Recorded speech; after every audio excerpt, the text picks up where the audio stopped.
Greetings and welcome to the 2022 USGA Annual Meeting.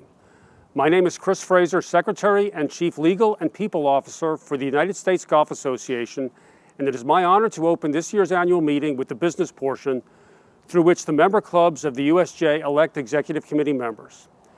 In certifying the existence of a quorum, I can verify that there are 6 member club voting delegates in attendance and 58 member clubs are represented by proxy for a total of 64 votes.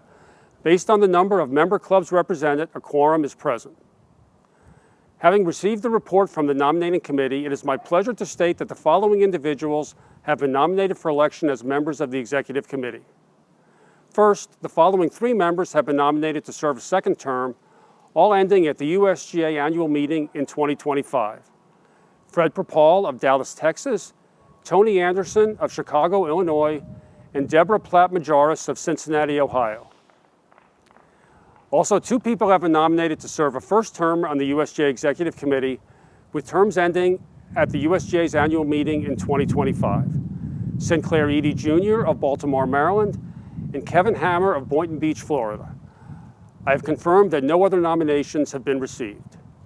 As Secretary, I am reporting that the votes received via the proxies and delegate certificates that were submitted in accordance with the voting instructions provided have now been cast and tabulated.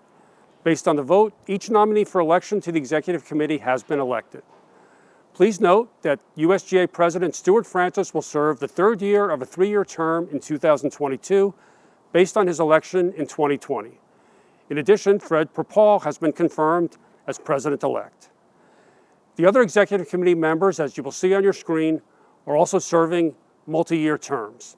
Continuing their service are Thomas Barkin, Paul Brown, Chuck Breimer, Kathy Engelbert, Kendra Graham, Courtney Myram, Tony Petiti, Nick Price, and Sharon Ritchie.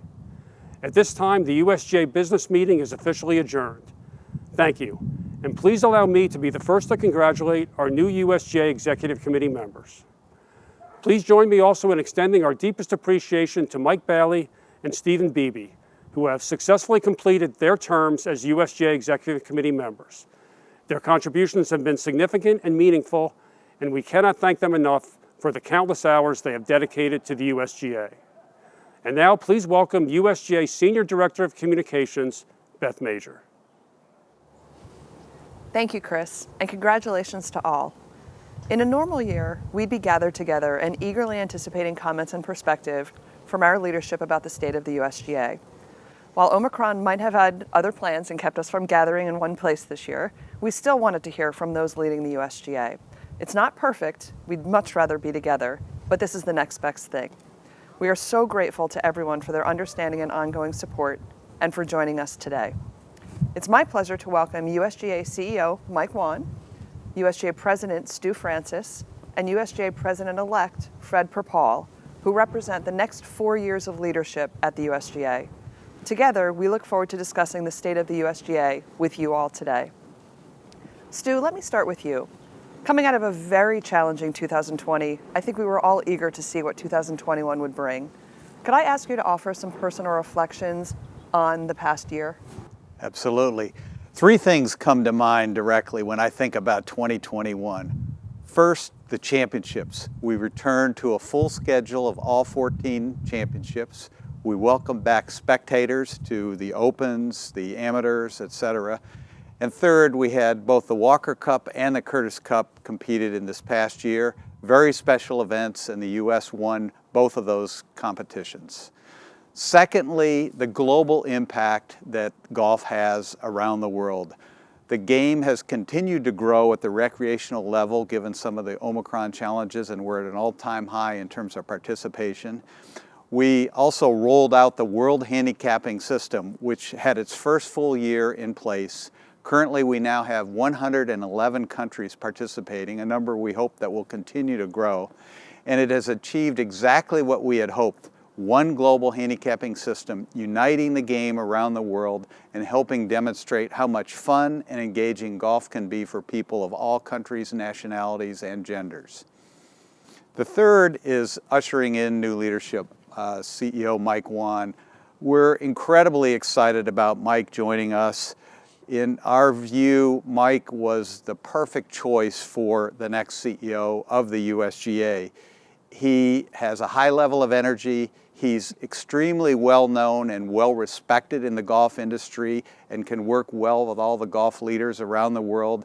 And I think most importantly, he has a new way of thinking. We respect history that we have at the USGA, but we're prepared to take on new challenges, new directions in order to further the growth of the game and enhance the stature of the USGA. So, Mike, you've just done exactly what we had hoped. Well done. Thank you.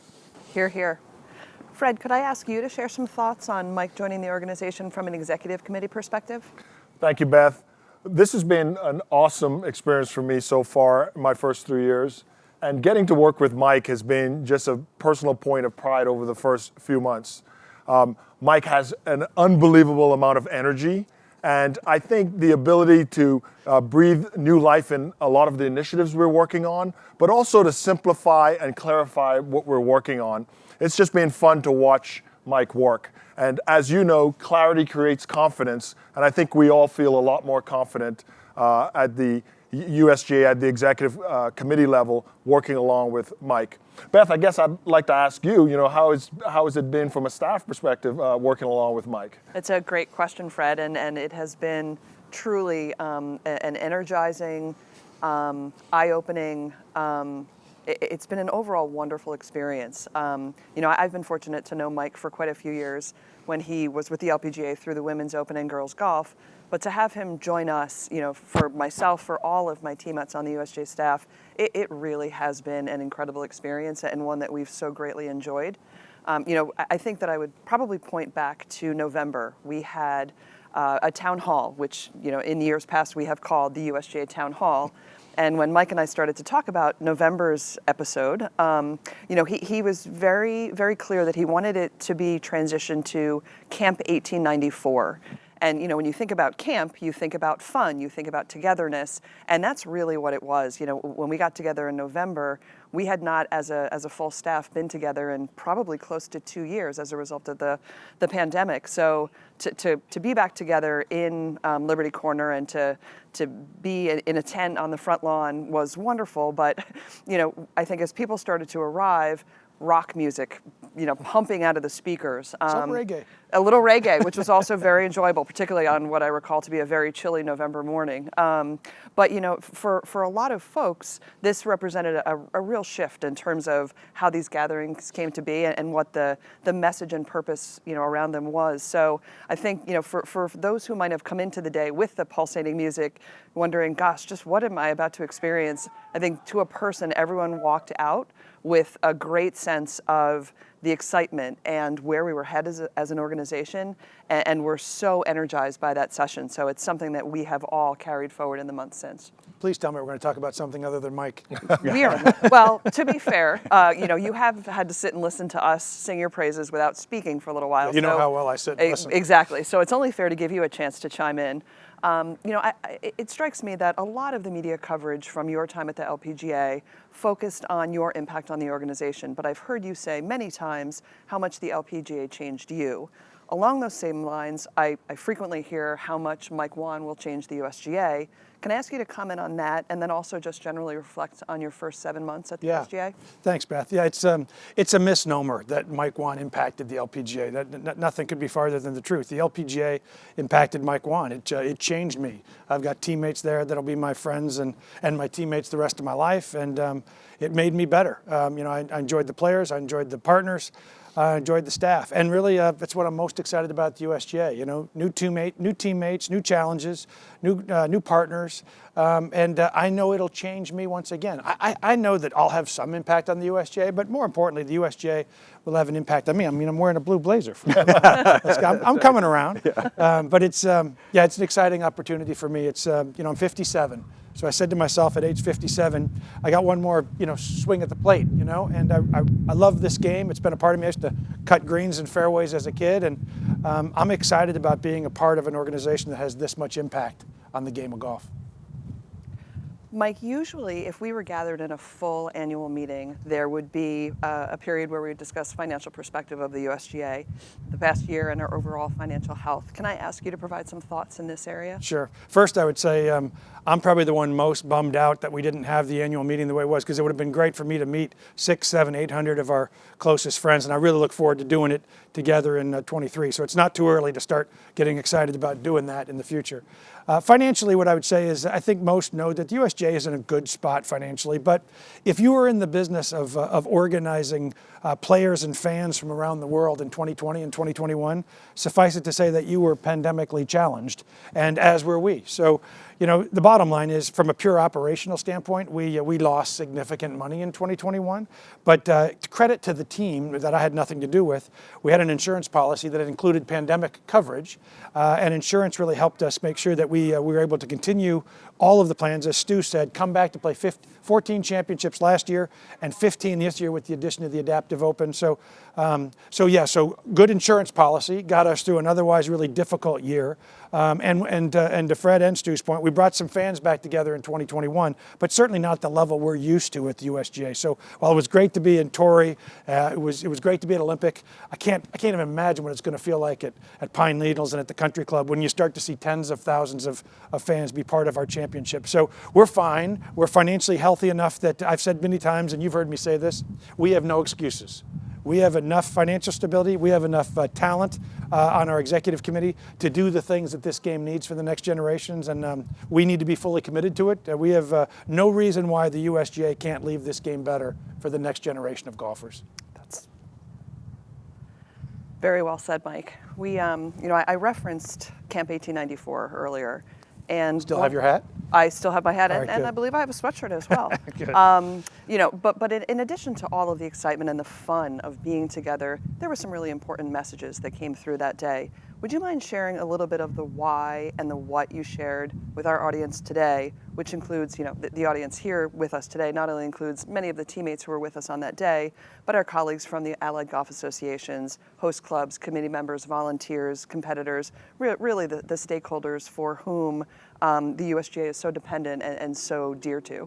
Yeah, I think what I was most, I've been around the USGA most of my golf career, so I knew the USGA, I knew what it stood for, I knew people, but I really, until I walked in the doors and started spending time at the office, it overwhelmed me just how much the USGA is involved in the game and the breadth of it. And I had a difficult time every time I was at a dinner party or I'd sit down on an airplane with a USGA sweater and they'd go, USGA, what is it you guys do again?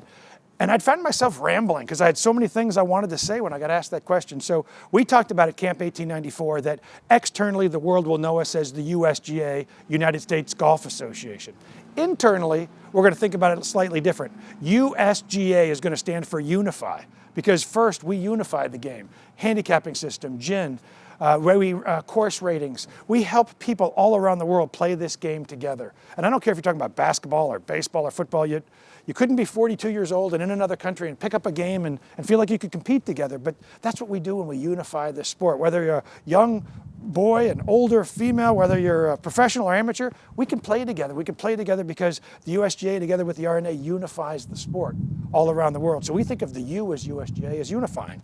Showcase. We think of the S as showcase. Through our 15 championships, we want to showcase golfers that are in the best moment of their golfing lives. And sometimes that can happen at 8 years old, and sometimes that can happen at 80 years old. And with our championships, if you think about it, whether you're a young girl or a young boy, a professional or an amateur, later in your career or right in the middle of your time at golf, we've got a championship for you. And what other sport can you compete on that level, no matter where you fit in the spectrum of your sports life? And that's what I love about the game. G. When we think about G internally, we talk about govern. Yes, we govern the game, and I know you know that. We're part of the rules with the RNA and amateur status and the rest. And not everybody loves us for governing the game. We get that. Nobody likes the umpire, and the referees probably aren't the ones you cheer about. But together with the RNA, we try to govern the game with a look to the long term to make sure that the next generation and the generation after that play the same game, can play by the same rules, no matter where you are and where you're playing.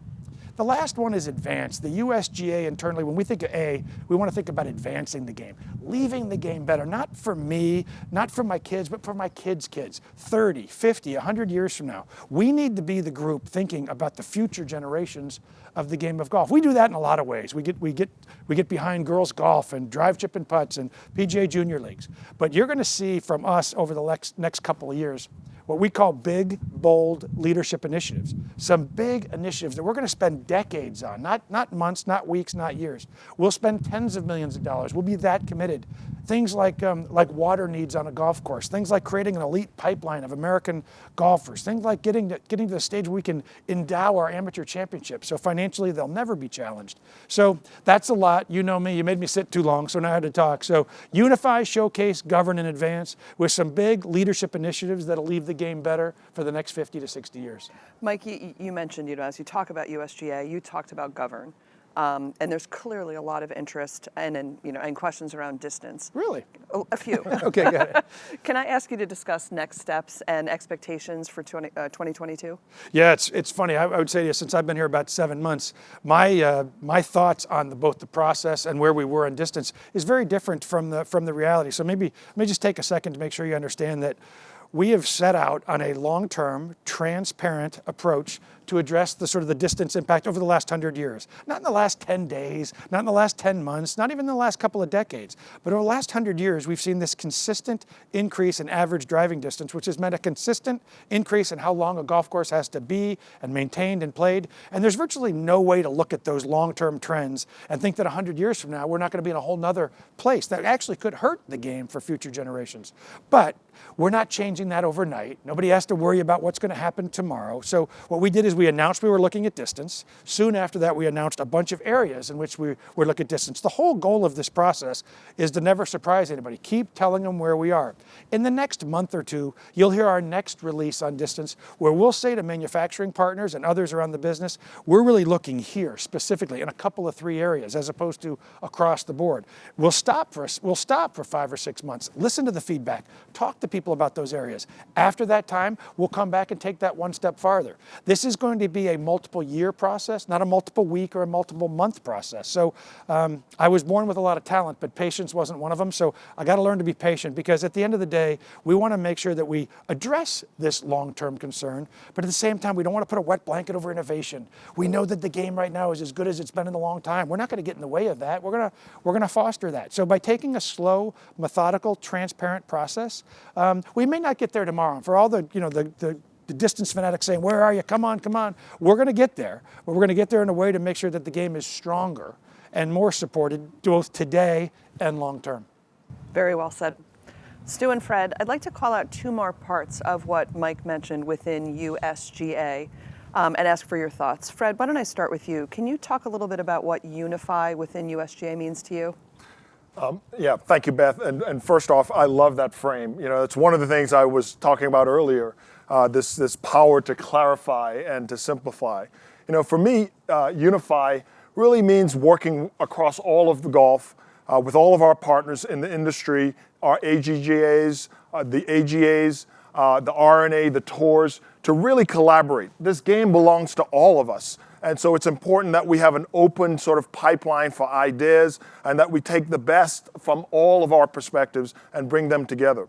But unify for me also is a very important part of what this game has meant to me personally.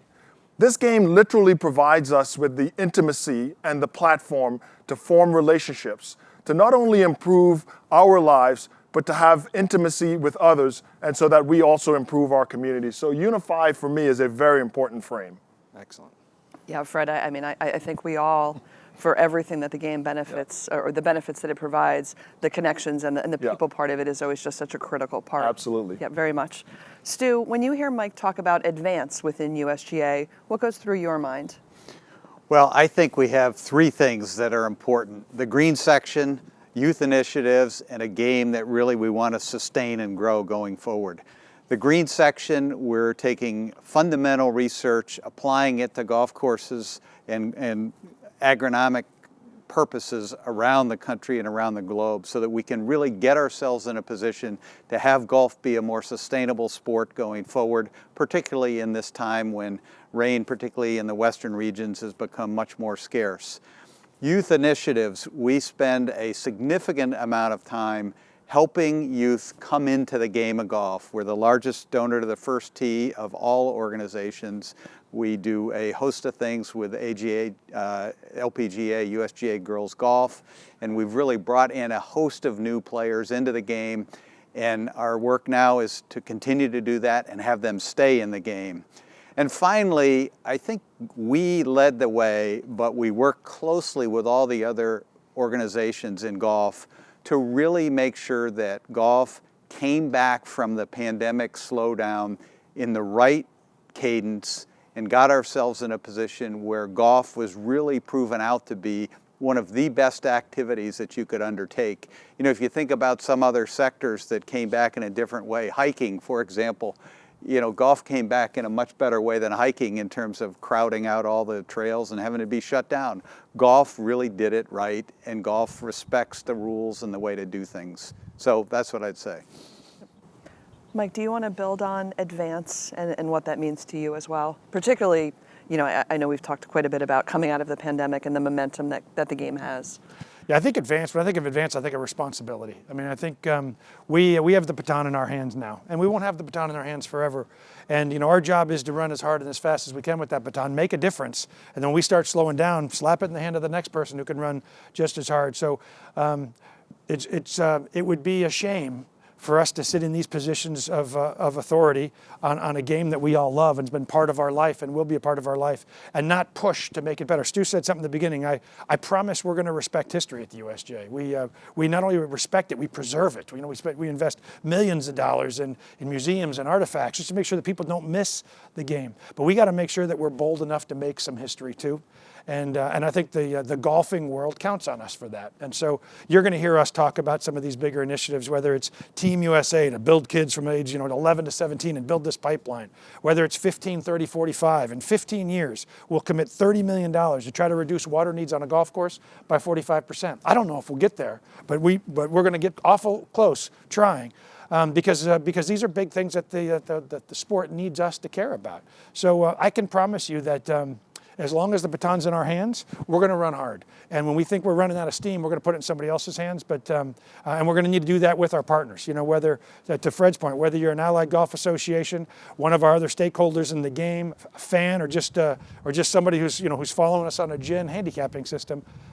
Let's be part of this together, because leaving this game better for your kids and your kids' kids is the one responsibility I think all of us can take on and deliver. I want my kids to have a better game than I had. I want to make sure their kids have a better game than they had. If we do that, then we're doing our jobs.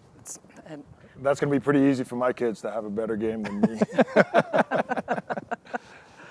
As we wrap up, I think it might be helpful to share with everyone one thing that you are most excited about over the coming year. As we come out of the pandemic, as we look back towards, bigger and better in 2022, I'd love to hear some thoughts from the three of you in terms of what are you most excited about. Fred, can I start with you? Well, Beth, I love the championships side of what we do. We talk often about conducting these championships to inspire and to engage players and all who play. And I'm excited to see who the next Mega Ganne is. I'm excited that in 2021 we conducted all 14 of our championships and the Walker Cup. In 22 we have an exciting Curtis Cup at Merion, and I'm very excited about our ability to conduct these championships and to see who emerges. Our future sites are incredible. In fact, one of Mike's first moves on the U.S. Women's Open and improving our investment and the quality of those sites is something that really excites me, and I'm really excited to see how that all plays out. And then I have to say that this game truly has changed my life, and our ability to keep engaging with the First Tee in girls golf, and to make sure that all who want to play know that there's a role and room in this game for them is something that really excites me as we move into 22. And wasn't it amazing, Fred, you mentioned Mega Gane, a product of girls golf, the first tee and drive, chip and putt, to see her enjoy such success at Olympic last year, Amazing. and then be a part of our big announcement with ProMedica earlier this year is really full circle. So I am also excited to see not only what she does, but who the next one is this year. Yes. Stu, can I ask the same question of you? Sure, Beth, thank you. We have a number of firsts happening in 2023 and 2022 that are going to unfold. First, we're going to Alaska for one of our USGA championships. That will make us having conducted a USGA championship in all 50 states, which I think is a pretty extraordinary accomplishment. Next, we're also going to host a USGA championship in Puerto Rico, so that we now really have covered almost all the territories that the U.S. is involved in. And finally, and that's been mentioned a little bit earlier, we have the inaugural U.S. Adaptive Open at Pinehurst number 6, the middle of July, and it really will be a new platform for golfers with disabilities to demonstrate their talent, and I think there won't be a dry eye at the opening ceremonies when you see the commitment that these players will have made to compete in a USGA National Championship. So we're very proud about that, and I'm incredibly excited to see how all these unfold. Stu, I will say, when we officially announced back late fall, early winter, that we would be conducting the U.S. Adaptive Open on number 6 at Pinehurst this coming summer, we were all incredibly excited about it, but I will admit, for someone for whom this has been a passion project for many years, I was blown away by the reaction from the industry and from all of our stakeholders. I mean, the feedback that we have received has been overwhelming, and we are excited to see many of you there this July to share that excitement with us. And Mike, can I ask you that same question? It's always a challenge when you ask me to go one. Yeah, but I would just say to everybody who's watching, one, thanks for taking the time to do this. We all hate the virtual stuff at this point, but I appreciate you chiming in and looking. But if I would have said to any of you 3 years ago that in a couple of years, retailers would be sold out of equipment, manufacturers wouldn't be able to get more, that public golf courses would have turned from negative financial situations to positive situations, and the typical country club would have a 100+ waiting list to get in, you would have said that's another planet. Like, that doesn't exist. It exists. It's called 2022. We're there.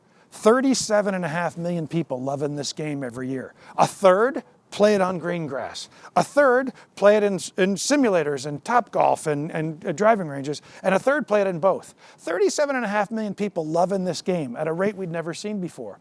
New levels of women, new levels of diversity, new levels of junior golfers. We're in this time that we all thought would never happen, and we're right in the middle of it. So I just think as a group, what I'm most excited about is somebody started the rock rolling downhill, and man, are we rolling downhill. It really feels right.